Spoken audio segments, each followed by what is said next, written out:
Bien Saint François de Sales parce que il a été un pasteur. Vous savez, souvent dans les prêtres qui sont sanctifiés, c'est des prêtres qui ont fait des choses un peu exceptionnelles. Parce que Saint François de Sales, il a été évêque, curé, évêque, enfin, il était à la base, et c'est ce qu'on peut vivre nous. Puis Saint Paul, parce que Saint Paul, c'est la mission, et je le prie pour qu'il nous donne des idées pour évangéliser le monde d'aujourd'hui. Hein. S'il nous pouvait nous aider un peu, aider l'Église, parce que lui a su trouver comment évangéliser les païens, eh ben nous, aujourd'hui, si on trouve le moyen d'évangéliser les païens, et puis de fonder des vraies communautés chrétiennes, justement typées, hein, ça aussi. Les Éphésiens, c'est pas les Corinthiens, c'est pas les Galates. Et il faudrait que nos paroisses soient un peu comme ça, enfin, ou nos diocèses. Et justement, comme on vient de le dire, hein, on doit vivre tous l'Évangile, mais aucune personne, aucune communauté, si on tient compte des circonstances de nos vies, eh bien, aucune communauté n'est semblable. Tout à l'heure, hein? Oui, oui, oui. 17h30, oui, oui, pas de problème. Préparez-vous. Alors, la bonhomie. Avant même de lire ce qui est marqué, donc, vous allez me dire ce que c'est que la bonhomie. Alors l'autre jour j'ai dit que c'était une qualité, j'en ai parlé à certaines personnes, ils m'ont dit non, non, c'est pas une qualité, c'est pas une valeur, c'est un trait de personnalité. Exact, c'est ce qu'on a dit.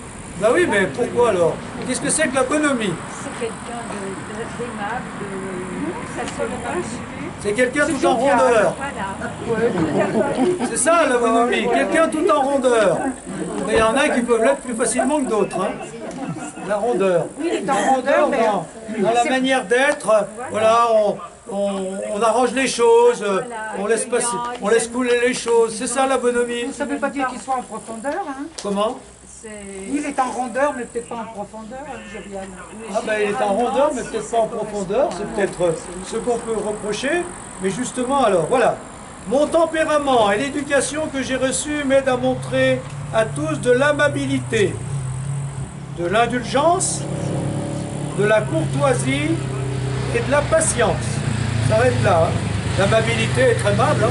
Voilà, avenant, indulgent, pardonné. La courtoisie, vous définiriez ça comment? Quelqu'un de courtois. C'est quoi la courtoisie?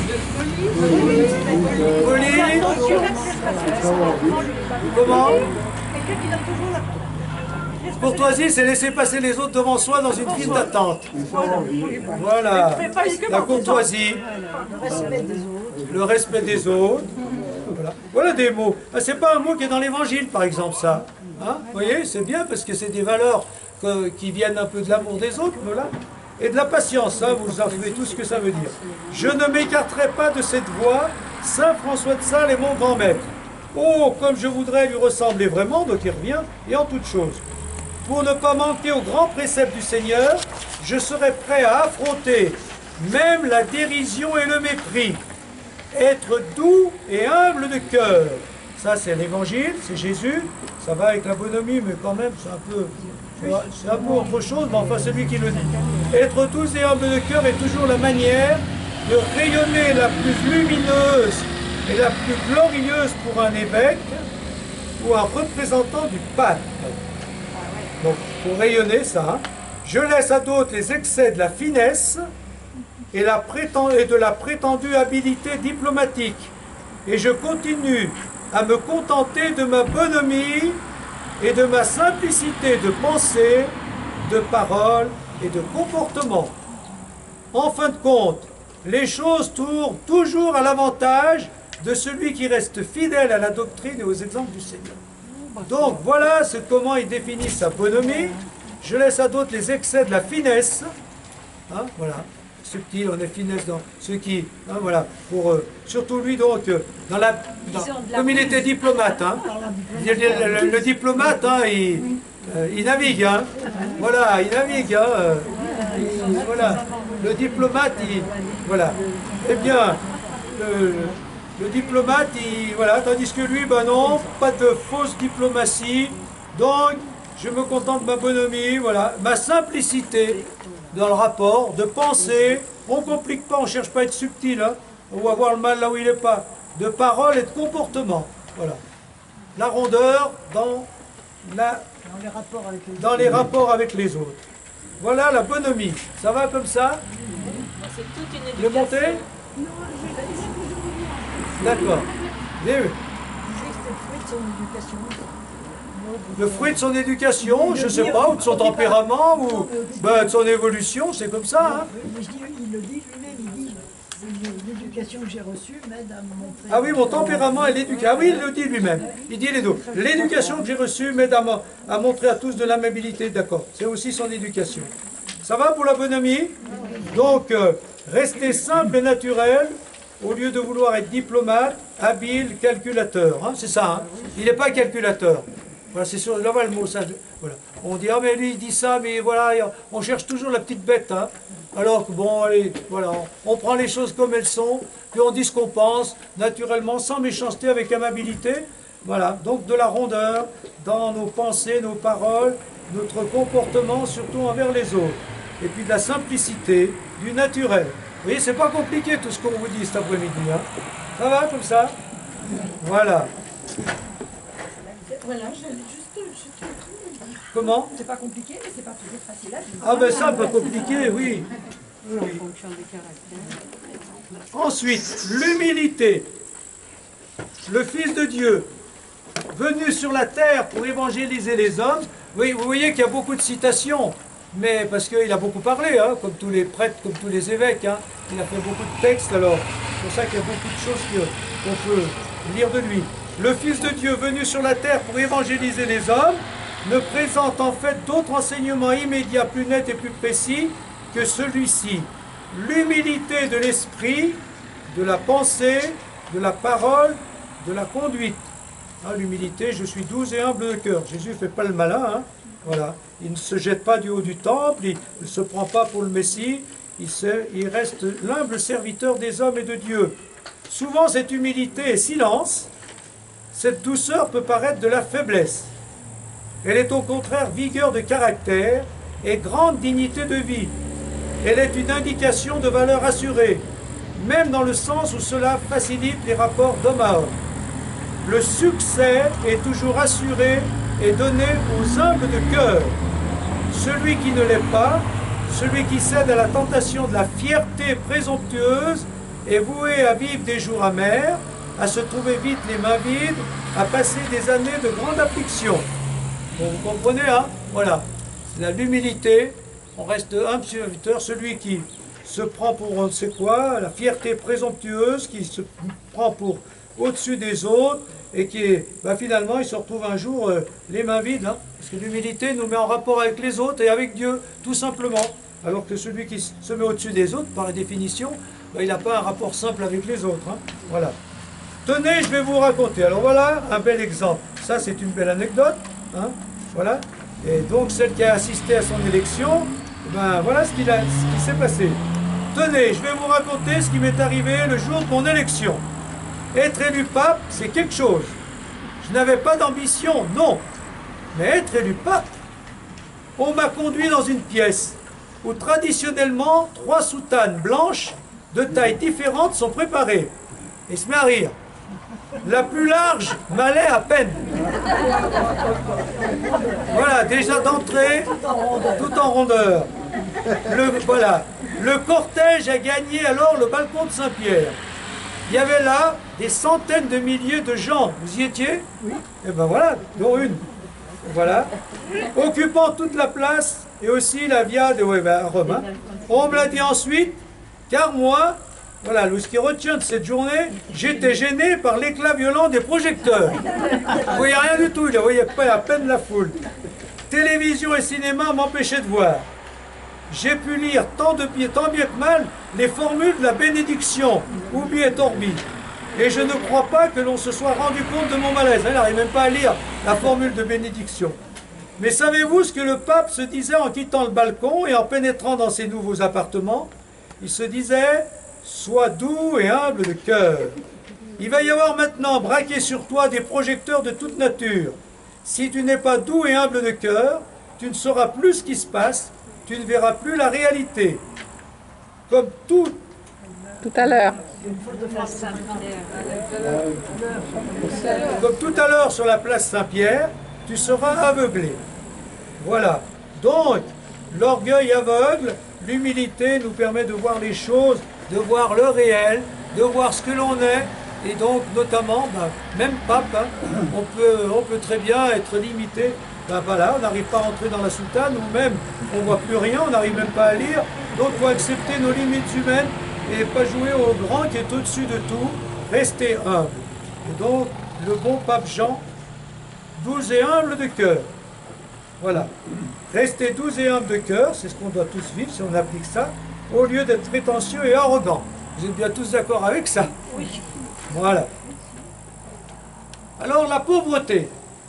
Donc il y a tout un ensemble de consignes qu'on peut très bien mettre dans nos vies. Hein. C'est pas très compliqué, je vous l'ai dit. Mais bon. Nous étions pauvres. Ça, il raconte donc son enfance. Mais content de notre condition et confiant dans l'aide de la Providence. À notre table, jamais de pain. C'est vrai qu'en Italie, il n'y a pas beaucoup de pain. Hein. Il y a des pâtes. À notre table, jamais de pain, seulement de la polenta. Bon, pas de vin pour les enfants et les jeunes, rarement de la viande. À peine à Noël et à Pâques, un morceau de gâteau fait à la maison. Les vêtements et les chaussures pour aller à l'église devaient durer des années. Oh, il y a une époque, peut-être pas vous, mais vos parents l'ont dit, hein, ça. Comment? Les familles nombreuses ont pas Moi, je m'avais raconté que dans notre village, pas nous, mais les grands-parents, quand ils étaient enfants, pour aller à la messe, ils y allaient. Il y en a un qui y allait avec des chaussures, et il allait à la messe à 7h30 le matin, et l'autre allait à la grand-messe avec les mêmes chaussures. Bah oui, on a changé de temps quand même. Hein. Quand on voit tout ce qu'on a, hein, voilà. Tout ce qu'on gaspille. Tout ce qu'on gaspille. Puis à propos de chaussures, quand on voit que les dernières chaussures à la mode pour les Jeux Olympiques, hein, qui permettent de gagner du temps et de battre les records, parce que c'est en carbone, voilà, ben voilà, hein, on achètera ça dans quelques temps. Hein. On verra bien. Il paraît que c'est pas trop cher quand même, enfin on verra. Et pourtant, quand un mendiant se présentait à la porte de notre cuisine, où les enfants, une vingtaine, attendaient avec impatience leur écuelle de soupe, on trouvait toujours une place. Et ma mère se hâtait de faire asseoir l'inconnu à côté de nous. Ça, c'est des familles traditionnelles. Hein. Dans la campagne, il y avait beaucoup de monde. Un de plus, un de moins. Voilà. On donnait la soupe. Hein. Il y avait toujours de la soupe. La place du pauvre, oui. Dans son testament de Venise, donc en 54, il écrira que la charité vers les pauvres est une tradition de notre famille dont je garde le souvenir depuis mon enfance. On comprend pourquoi le jeune séminariste de 20 ans éprouvait le besoin d'écrire, donc quand il avait 20 ans qu'il était au séminaire. Je ne me fais pas prêtre pour l'apparence, pour y gagner de l'argent, pour trouver du confort, honneur, plaisir. Malheur à moi, mais plutôt et seulement pour faire du bien, de quelque manière, aux pauvres gens. Facile à comprendre, hein? Voilà. Je serais prêtre pour être au service des autres, et notamment des pauvres gens, pour leur donner ce beau message d'amour du Christ, qui donne du sens à la vie, et quelle que soit notre condition sociale. Né pauvre, mais de gens humbles et respectés, je suis particulièrement heureux de mourir pauvre.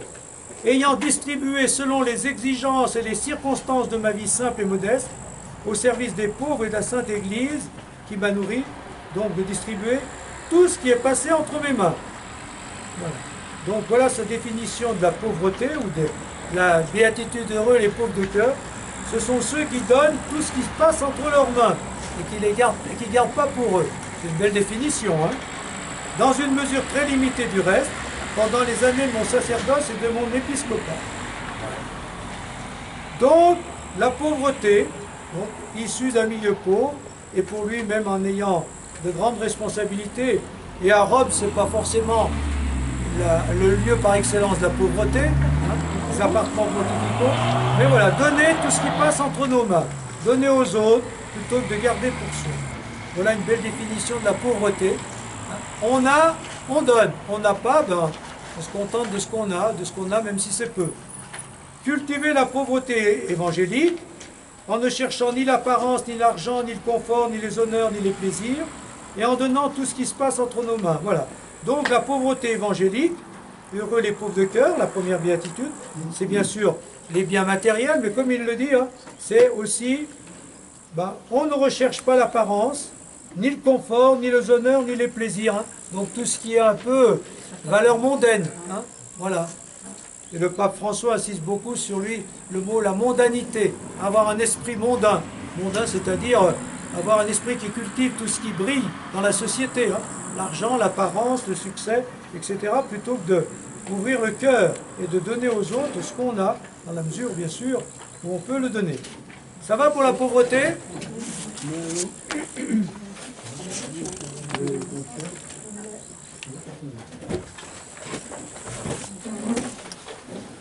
Obéissance et paix. Des réactions, non? Ça va? Vous avez chaud, vous avez froid, non? La pauvreté, c'est accepter aussi les choses. Pas trop se plaindre. Il a été élevé dans la pauvreté, mais on peut très bien être élevé, puis pas... Non, il faut continuer après. Voilà. Sa définition, c'est sa maxime d'évêque, obéissant et paix. Non, la maxime d'évêque, c'est celle qu'on va voir. C'est obéissance et paix, je crois. Voilà. On va le voir, elle va être citée tout à l'heure. Je ne sais plus où c'est. Grâce à Dieu, la obéissance et la paix.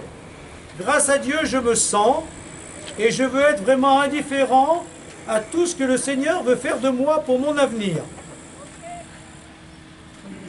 Voilà, ça c'est ta disponibilité, hein. L'abandon. Voilà, ça c'est un... Les bavardages du monde au sujet de mes affaires ne me touchent absolument pas. Ça, vous comprenez. Hein. Ce que les gens disent de vous, hein, ça ne doit pas vous toucher. Ne vous laissez pas toucher par les bavardages autour de vous. Je suis prêt à rester ici, donc il est en Bulgarie, je crois. Ah ben oui, elle y est là, la phrase. Là. Je suis prêt à rester ici, même si la situation actuelle devait rester inchangée pendant des années et des années. Je ne manifesterai jamais le moindre désir ou le moindre espoir de changer, quoi qu'il puisse m'en coûter. Donc il est en Bulgarie, je crois. Il s'y plaît pas beaucoup, mais il dit, je suis là, donc j'y suis, j'y reste, j'obéis, hein, je me fais avec cette situation. Hein. Voilà. Alors donc, obedientia et pax, obéissance et paix. Voilà, c'est sa devise en fait. Hein. C'est ma devise épiscopale. Je veux mourir avec la joie d'avoir toujours, même dans de petites choses, fait honneur à ma devise. Crois-tu que moi aussi, crois-tu que à moi aussi, il me plaît de rester ici et si longtemps en Bulgarie? Donc si vous n'êtes pas content d'être là où vous êtes, écoutez bien. Mais j'y reste volontiers, parce que c'est la volonté de Dieu pour moi. En tout cas, c'est ce qu'il pense, c'est ce qu'il croit. Donc quand on croit que Dieu nous demande d'être là, il faut être là, hein, même si on ne s'y sent pas très bien. En dehors de cette volonté, je serai mal partout. Tandis qu'avec cette volonté de Dieu, je jouis d'une paix enviable que je ne céderai pour aucune promotion ou le plus grand honneur du monde. C'est un signe que le Seigneur aime bien que nous soyons conduits à faire quelque chose d'autre que ce que nous avons cru pouvoir faire. Alors là, je pense que vous pouvez très bien n'être pas d'accord, mais c'est quand même pas évident de pouvoir... voilà. Donc, lui, pour lui, voilà. Il est heureux là où il pense que c'est la volonté de Dieu et pas forcément là où il se sent bien. Mais si on l'avait nommé en Bulgarie, c'est bien pour faire quelque chose quand même. Ah bah oui, mais il est allé là-bas, il n'est pas forcément heureux d'être là-bas, il préférait. Après, il était peut-être mis à Paris. Bah, il est allé, donc c'est ce qu'il dit. Il faut aller là où Dieu nous envoie. Si les autorités nous envoient à tel endroit, ça peut peut-être se discuter, mais si on pense que c'est la volonté de Dieu, bon, on ne met pas ça en cause, et on trouve. Il faut trouver notre bonheur, il faut pousser là où Dieu nous a plantés, comme dit saint François de Sales. Donc si Dieu m'a planté là, eh bien je pousse là, je grandis là, et je vois que, et je m'ouvre à Dieu qui veut me faire grandir là où je suis. Voilà. Alors, par contre, la dernière phrase, est-ce que vous êtes d'accord? C'est un signe que le Seigneur aime bien que nous soyons conduits à faire quelque chose d'autre que ce que nous avons cru pouvoir faire. Est-ce que Dieu se plaît à nous faire faire autre chose que ce que nous, on aimerait faire? Hein? Ça, c'est une question piège, mais enfin... Souvent, on dit, ben, moi j'aime faire ça, c'est sûrement Dieu qui me le demande. Et plus je suis heureux de faire ça, plus ça montre que c'est la volonté de Dieu. Mais bon, est toujours obligé de faire quelque chose qui ne nous plaît pas nécessairement, ne serait-ce que pour s'améliorer dans l'exercice de ce qu'on fait. Voilà. Parce que si on abandonne, on va pas l'intérêt. Moi, je ne comprends pas tellement où est la place de la volonté de chacun. Si on doit laisser faire, Voilà, vous avez l'impression qu'il subit un peu. Hein. Voilà. Et bien ça, c'est une vraie discussion possible, parce que bien souvent, quand on dit « Quelle est la volonté de Dieu sur moi ?», là, si on reprend les jésuites ou tout ça, en principe, on dit plutôt que la volonté de Dieu, c'est l'élan intérieur de notre propre volonté. La volonté de Dieu n'est pas extérieure à la nôtre. Là, il semble dire un peu le contraire. Mais bon, je ne sais pas si c'est exactement ce qu'il veut dire. Mais c'est vrai que la volonté de Dieu, c'est plutôt l'élan qui nous donne, qui nous fait volontaire. L'élan qui nous dit, allez, on va faire ça, même si c'est difficile, même si ça ne nous plaît pas. Voilà, c'est en ce sens-là qu'il a raison. Hein. La volonté de Dieu, c'est ça. C'est l'élan qui dynamise notre volonté et qui nous fait faire des choses qu'on n'a peut-être pas envie de faire. C'est en ce sens-là qu'il a raison. Hein. Voilà. Dieu nous donne la force de faire ce qu'on n'a pas envie de faire. Mais c'est l'élan intérieur. La volonté de Dieu n'est pas extérieure, elle est intérieure. Alors lui dit donc que parfois, eh bien, on est amené à faire autre chose que ce que nous avons cru pouvoir faire. Mais Si oui. on a des supérieurs immédiats, Comment? quand on a des supérieurs juste au-dessus de soi, on fait ce qu'ils ont demandé. Mais on peut discuter maintenant. Hein. L'obéissance, c'est pas non plus l'obéissance. Ah, autrefois, oui. Mais maintenant, c'est une obéissance toujours responsable. Donc on discute. Et après, on fait ce qu'il faut faire, mais en essayant de s'épanouir. Là, et c'est en sens qu'on s'épanouit si on sent que c'est la volonté de Dieu. Lui, à son époque, Mais peut-être que j'ai mal interprété. Je relis la phrase, mais peut-être que je l'ai mal interprétée. Parce que c'est un signe que le Seigneur aime bien que nous soyons conduits à faire quelque chose d'autre que ce que nous avons cru pouvoir faire. Il n'a pas dit que ce que j'aurais aimé faire. Hein. Là, voilà. Il aime bien que nous soyons conduits à faire quelque chose que ce que nous avons cru pouvoir faire. Ça, c'est souvent ça. On fait des fois des choses qu'on n'a jamais j'aurais cru faire ça. Jamais j'aurais cru faire cette chose. Mais c'est parce que Dieu m'a poussé à le faire. Alors oui, c'est pas pareil quand même. Donc c'est pas la volonté de Dieu, c'est pas Dieu nous pousse à faire des choses qu'on n'aime pas faire. C'est plutôt, il nous pousse à faire des choses qu'on n'aurait pas pu faire, mais dans lesquelles on s'épanouit. Donc vous avez bien fait de réagir. La volonté de Dieu, c'est l'élan intérieur qui dynamise notre propre volonté pour qu'on puisse s'épanouir dans ce qu'il y a à faire. Et dans ce qu'il y a à faire, il y a des choses qu'on a prévues, d'autres choses qu'on n'a pas prévues. Hein, voilà. Et il y a de plus en plus de choses qui sont imprévues. Je vais prêcher là-dessus dimanche. Hein. Oui. Là, il faut de plus en plus, dans la situation de notre temps, eh bien, s'adapter à l'imprévu. Parce qu'il y a de plus en plus de choses imprévues. Alors qu'avant, avec la science et le progrès, on pensait qu'on allait maîtriser l'avenir en pouvant dire voilà ce qui va se passer et voilà comment on va vivre demain. Et donc on se prépare à ça. Maintenant, plus ça va, plus il y a des imprévus dans tous les domaines. Donc il faut s'adapter à l'imprévu. Comme Marie, mais ça, vous le disiez, écouterez dimanche si vous êtes par là. Tu voulais dire quelque chose, Patrick? Ça bouge plus, ça brasse plus le monde. Il s'accélère plus.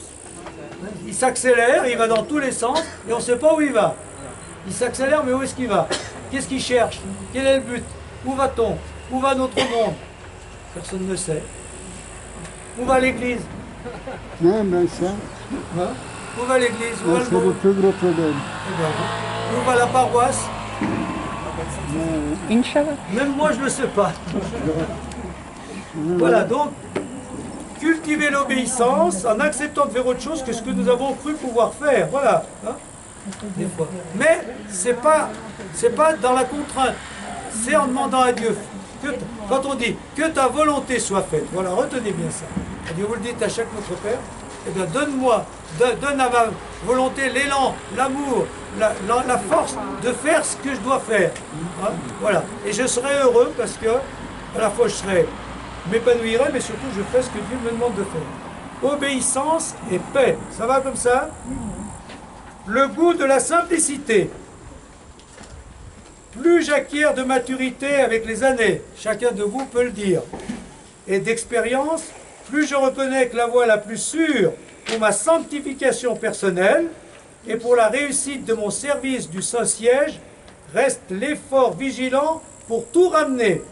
Principe, orientation, situation à faire au maximum de simplicité et de calme, en veillant à toujours émonder ma vigne de ce qui n'est que feuillage inutile, vrille superflue, et aller droit à ce qui est vérité, justice et charité, surtout charité. Toute autre manière de faire n'est que prétention et recherche d'affirmation personnelle qui se découvre rapidement et devient encombrante et ridicule. Voilà, donc, si votre vie c'est comme une vigne, il faut l'émonder, couper les bouts, débarrasser les... voilà, pour qu'elle vive l'essentiel et que tout redevienne plus simple. Un maximum de simplicité et de calme. Bon, simplicité du cœur et des lèvres. Les lèvres, c'est plus difficile. Les lèvres, elles ont tendance des fois... Voilà, la langue. Plus je vais, et plus je constate la dignité et la beauté conquérante de la simplicité dans les pensées, dans le comportement et dans les paroles. Disposition qui cherche à simplifier tout ce qui est compliqué. Ben voilà, une bonne devise. Simplifier tout ce qui est compliqué. Il y en a des choses compliquées. Simplifier.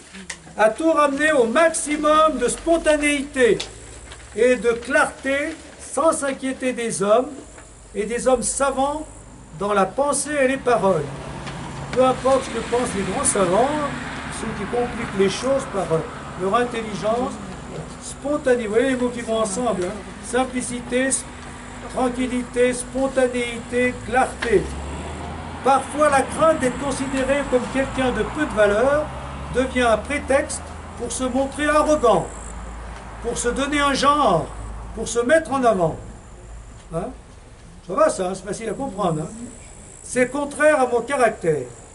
Être simple, sans aucune prétention, ne me coûte pas du tout. C'est une grâce que le Seigneur me fait. Je veux continuer à en être digne. C'est une grâce, c'est pas sans tempérament. Oui, il y a les deux. Il y a le tempérament, il y a la grâce. Donc la simplicité. Mais c'est parfois compliqué d'être simple. Voilà. Simplifier ce qui est compliqué, mais des fois c'est compliqué de simplifier. Alors dites voir sur la simplicité. Est-ce Oui. que ça fait partie des qualités de l'Église en tant qu'institution?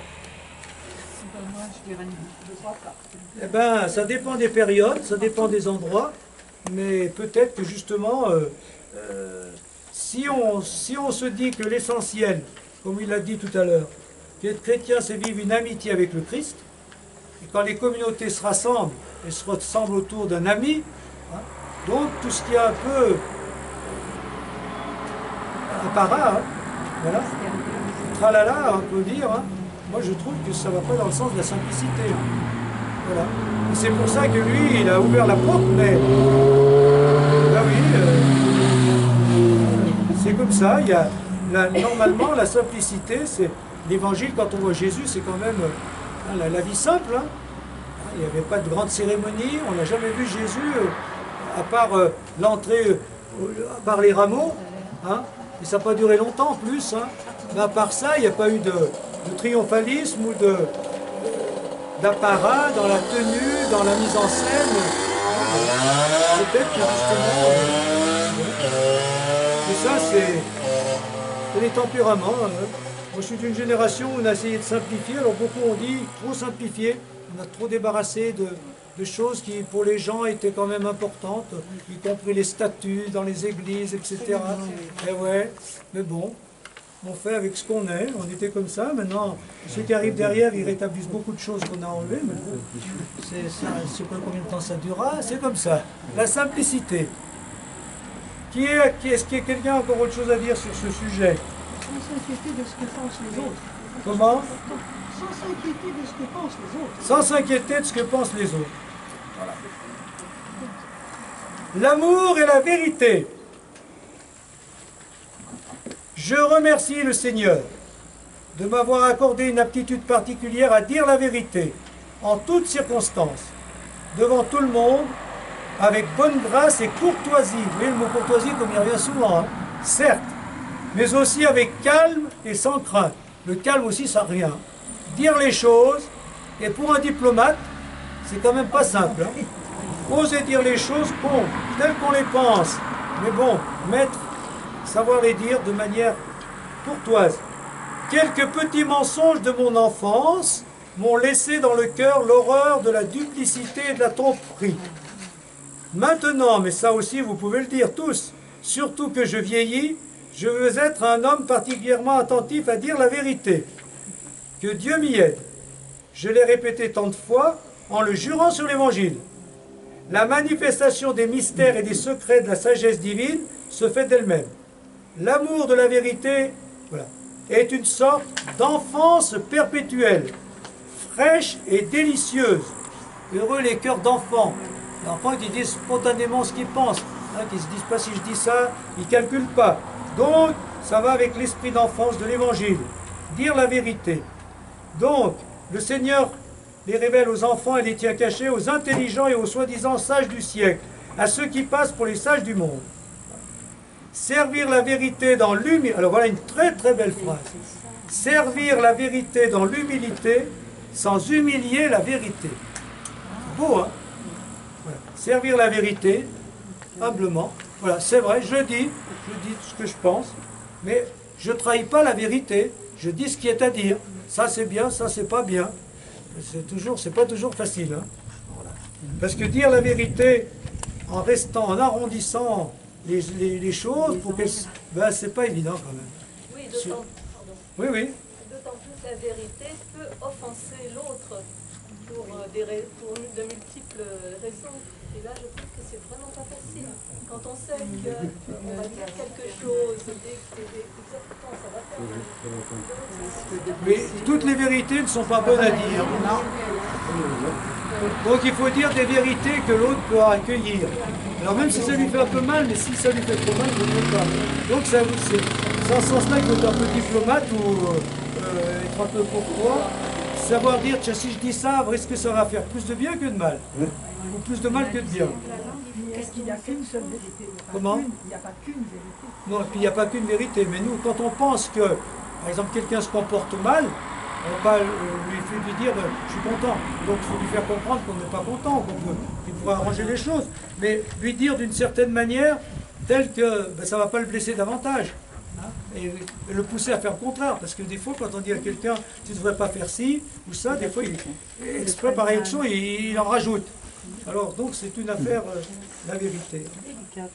Mais, on avait vu quand on avait fait Christophe André, Mathieu Ricard, là, j'avais fait ça, la spiritualité laïque, là, et il y avait un passage sur la vérité où il disait bien qu'il faut pas dire la vérité brutalement, et toute la vérité forcément. Il faut savoir dire ce qui peut faire du bien. Toutes les vérités ne sont pas bonnes à dire, en tout cas sur le moment. Puis il faut les dire à un moment favorable. Hein. La première encyclique de son pontificat, Jean 23 la consacre à la vérité. La cause est pour ainsi dire la racine de tous les maux qui s'attaquent tel un poison aux individus, aux peuples et aux nations, et qui bien souvent bouleversent les esprits, et l'ignorance de la vérité. Hélas, plus que d'une simple ignorance, il s'agit souvent d'une attitude inconsidérée de mépris et d'aversion à l'égard du vrai. Alors, le vrai, la vérité, dans notre monde, où est-elle hein? Avec les réseaux sociaux et les fake news. Là, les gens aiment bien lancer des fausses nouvelles, pour semer la zizanie, pour semer le bazar, voilà. Avec les moyens d'aujourd'hui, c'est facile. Et il y en a toujours qui adhèrent à ce qui est vraiment non seulement faux, mais invraisemblable, mais c'est bon.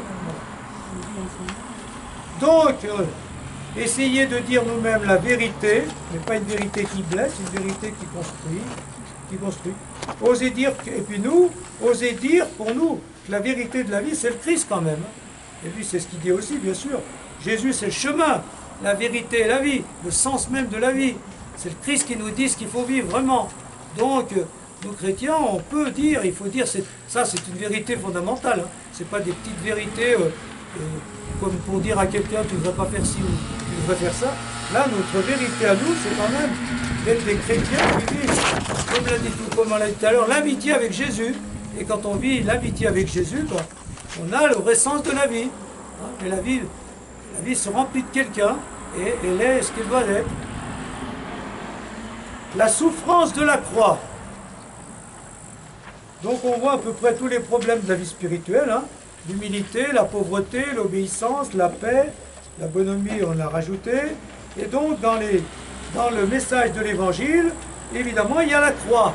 Alors comment voit-il la croix? Alors, là, c'est pas très développé, mais bon. Il faut savoir souffrir sans même laisser voir qu'on souffre. Ça, je trouve ça très très bien. Savoir souffrir quand il y a des problèmes, physiquement, moralement, savoir souffrir, mais sans montrer qu'on souffre, sans même laisser voir qu'on souffre. Parce qu'à ce moment-là, on est déjà dans la résurrection, à la limite. Quand on souffre, mais qu'on est capable de passer par-dessus cette souffrance, on est déjà dans l'au-delà de la souffrance, donc on est déjà dans la résurrection. Donc retenez bien ça. Voilà. Alors ces épreuves le font tourner aussi vers son saint préféré. La comparaison de saint François de Sales, que je me plais à répéter parmi d'autres, je suis comme un oiseau qui chante dans un buisson d'épines. Oui, ça c'est beau, hein. Vous voyez, quand vous avez des soucis, des problèmes, même des souffrances, donc vous êtes comme un oiseau. Il y a des épines, vous êtes blessé, vous avez mal, on fait du mal, essayez de chanter comme l'oiseau dans un buisson d'épines. Ça veut dire, ça c'est le vrai sens de la croix. On a tous des souffrances, plus ou moins fortes, des épreuves, mais si le Christ est avec nous, lui qui a porté la croix, mais qui est maintenant ressuscité, eh bien on doit montrer la résurrection même au cœur de nos souffrances. Donc on est au-dessus de ce qui nous fait souffrir. Enfin, essayez en tout cas. Hein. Donc être comme un oiseau qui chante dans un buisson d'épines. Donc, peu de confidence sur ce qui peut faire souffrir. Beaucoup de... Oui, pas trop en parler. Parce que plus on parle de nos souffrances, plus on les augmente. Hein. Et il y a beaucoup de conseils. Hein. Savoir souffrir sans même le montrer. Être comme un oiseau qui chante dans un buisson d'épines. Ne pas trop parler de nos souffrances pour ne pas les amplifier. Beaucoup de discrétion et d'indulgence en jugeant les personnes et les situations. M'efforcer de prier spécialement pour ceux qui me font souffrir. Voilà. Donc on peut aussi au cœur de nos souffrances prier, même prier pour ceux qui nous font souffrir. Du moment que je fais triompher la charité à tout prix, je veux bien passer pour un homme de rien. Voilà. Donc peu importe. Donc voilà un peu ce qu'il peut dire sur la souffrance. À 22 ans, le séminariste Angelo s'était déjà fixé la ligne qu'il allait garder toute sa vie. Le grand livre où je dois dorénavant puiser avec un soin et une passion accrue, les leçons divines de profonde sagesse, c'est le crucifix. Mais vous voyez bien, c'est pas le crucifix un peu masochiste, je souffre pour souffrir, j'aime souffrir. Non, on n'aime pas souffrir, mais on essaye de dépasser la souffrance, avec l'aide de Dieu. Comme Marie au pied de la croix aussi. Le curé d'Ars, pardon. Non, je vois le curé d'Ars. Ah, le curé d'Ars. Il admirait beaucoup, n'avait-il pas dit, le Christ est le plus savant livre qu'on peut lire. Ceux qui ne connaissent pas ce livre sont des ignorants, quand même ils connaîtraient tous les autres livres. Bon, voilà. Le Christ en croix notamment. Il aime fréquenter les maisons des religieux passionnistes, fils de saint Paul de la Croix, savourant le verset du Stabat Mater, « Donne-moi d'être enivré de la croix ».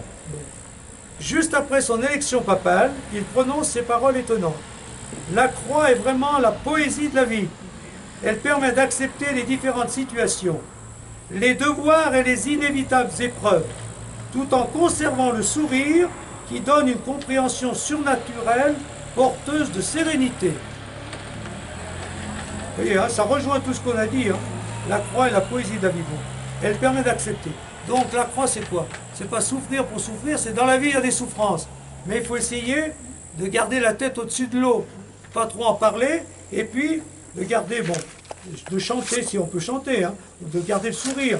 Mais surtout donc, essayer de garder le sourire comme il le dit, et même de rester serein, voilà.